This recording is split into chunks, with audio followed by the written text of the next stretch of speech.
ಮಂಡ್ಯದಲ್ಲಿ ಒಂದು ದಿನ ರ್ಯಾಂಡಮ್ ಮಿನಿ ವ್ಲಾಗ್. ಅರ್ಚನಾ ಮತ್ತು ಕೃತಿಕಾ ನಂಗೆ ಸರ್ಪ್ರೈಸ್ ಮಾಡೋಕ್ಕಂತ ಕ್ಲಿನಿಕ್ಗೆ ಬಂದಿದ್ದರು. ನನ್ನ ರಿಯಾಕ್ಷನಿಂದ ನೋಡ್ಬೋದು ನೀವು, I was really surprised. Archana ಬೆಂಗಳೂರಲ್ಲಿರೋದು, ಅವಳು ಆಲ್ಮೋಸ್ಟ್ 2 ಮಂತ್ಸ್ ಆದಮೇಲೆ ಮಂಡ್ಯಕ್ಕೆ ಬಂದಿದ್ಲು. ನಾನು ಮಂಡ್ಯದ ಯಾವುದೋ ಒಂದು ಹಳ್ಳಿಯಲ್ಲಿ ವರ್ಕ್ ಮಾಡೋದು. ಅವ್ರು ನನ್ನ ಕಾರಲ್ಲಿ ಹಾಗೆ ಮಂಡ್ಯಕ್ಕೆ ಕರ್ಕೊಂಡೋದ್ರು. ಈ ಕೆರೆನ ನಾನು ಯಾವಾಗಲೂ ಬಸ್ಸಲ್ಲಿ ಬರ್ಬೇಕಾದ್ರೆ ನೋಡ್ತಿದ್ದೆ, ಎಷ್ಟು ಚೆನ್ನಾಗಿದೆ ಅಂತ. ಇಲ್ಲಿ ಇಳಿದು ಸ್ವಲ್ಪ ಹಂಗೆ ಟೈಮ್ ಸ್ಪೆಂಡ್ ಮಾಡಿದ್ವಿ. ನೆಕ್ಸ್ಟ್ ನಾವು ಮಂಡ್ಯಕ್ಕೆ ಬಂದು ಈ ಅವ್ವ ಟೀ ಕೆಫೆಗೆ ಬಂದ್ವಿ. ಇದು ಬಾಲ್ ಭವನ್ ಇದೆ ನೋಡಿ, ಆನೆ ಪಾರ್ಕು, ಆ ರೋಡಲ್ಲಿರೋದು. ನಮ್ಮ ಮಂಡ್ಯದಲ್ಲೇ ಇದೊಂದು ಯೂನಿಕ್ ಕೆಫೆ ಅಂತ ಹೇಳ್ಬೋದು. ಇಲ್ಲಿ ನೀವು ಬುಕ್ಸ್ ಓದ್ತಾ ಟೈಮ್ ಸ್ಪೆಂಡ್ ಮಾಡ್ಬೋದು, ಲೈಕ್ ಬುಕ್ಸ್ ಓದ್ತಾ ಟೀ ಕಾಫಿ ಕುಡಿಯೋದು ಆ ಥರ ಮಾಡ್ಬೋದು.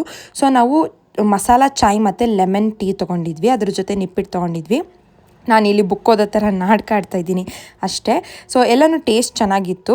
ಇಲ್ಲಿಂದ ನಾವು ನೆಕ್ಸ್ಟು ಪ್ಯಾರಿಸ್ ರೆಸ್ಟೋರೆಂಟಿಗೆ ಬಂದ್ವಿ. ಅಲ್ಲಿ ನಾವು ಫಸ್ಟು ಸ್ವಸ್ತಿಕ್ ಚಿಕನ್ ತೊಗೊಂಡ್ವಿ, ಆಮೇಲೆ ಪೆರಿ ಪೆರಿ ಚಿಕನ್ ವಿಂಗ್ಸ್ ತೊಗೊಂಡ್ವಿ. ಸ್ವಸ್ತಿಕ್ ಚಿಕನ್ ಅಂತೂ ಲಿಟ್ರಲಿ ಪನ್ನೀರಷ್ಟು ಸಾಫ್ಟ್ ಇತ್ತದು, ಲೈಕ್ ಬಾಯಲ್ಲಿ ಲಿಟ್ರೆ ಮೆಲ್ಟ್ ಆಗಬೇಕು ಆ ಥರ. Next peri peri chicken wings ಅಷ್ಟೇ ತುಂಬ ಚೆನ್ನಾಗಿತ್ತು ಟೇಸ್ಟ್. ನನ್ನ ಫೇವ್ರೆಟ್ ಗ್ರೇಪ್ ಸೋಡಾನ ಅರ್ಚನೆಗೆ ಟ್ರೈ ಮಾಡಿಸ್ದೆ, ಅವಳಿಗೂ ಇಷ್ಟ ಆಯಿತು. ಆಮೇಲೆ ಭುವನಿನ ಪಿಕ್ ಮಾಡಿಕೊಂಡು ಅವಳ ಮನೆಗೆ ಹೋದ್ವಿ. ಅಲ್ಲಿ ಕೃತಿಕಾ ಲ್ಯಾಪ್ಟಾಪ್ ಎತ್ಕೋಬೇಕಾಗಿತ್ತು. ಭುವನಿ ಚಾಕ್ಲೇಟ್ಸ್ ಕೊಟ್ಟಳು ತಿನ್ನೋಕ್ಕೆ. ಅಲ್ಲಿಂದ ನಾವು ನೆಕ್ಸ್ಟ್ ಡಿನ್ನರ್ ಮಾಡೋಣ ಅಂತ AVM ಫುಡ್ ಕೋರ್ಟಿಗೆ ಹೋದ್ವಿ, ಚಾಮುಂಡೇಶ್ವರಿ ನಗರಲ್ಲಿ ಇದೆಯಲ್ಲ ಅಲ್ಲಿಗೆ. ಎಗ್ ಫ್ರೈಡ್ ರೈಸ್ ತೊಗೊಂಡಿದ್ವಿ. ತಿನ್ಕೊಂಡು ಎಲ್ಲರೂ ಕೃತಿಕನ ಮನೇಲಿ ಉಳ್ಕೊಳ್ಳೋಣ ಅಂತ ಅಂದ್ಕೊಂಡ್ವಿ. ಅದಕ್ಕೆ ನಾನು ನಮ್ಮ ಮನೆಗೆ ಹೋಗಿ ಡ್ರೆಸ್ ಚೇಂಜ್ ಮಾಡಿಕೊಂಡು ಕೃತಿಕನ ಮನೆಗೆ ಬಂದ್ವಿ. That's it.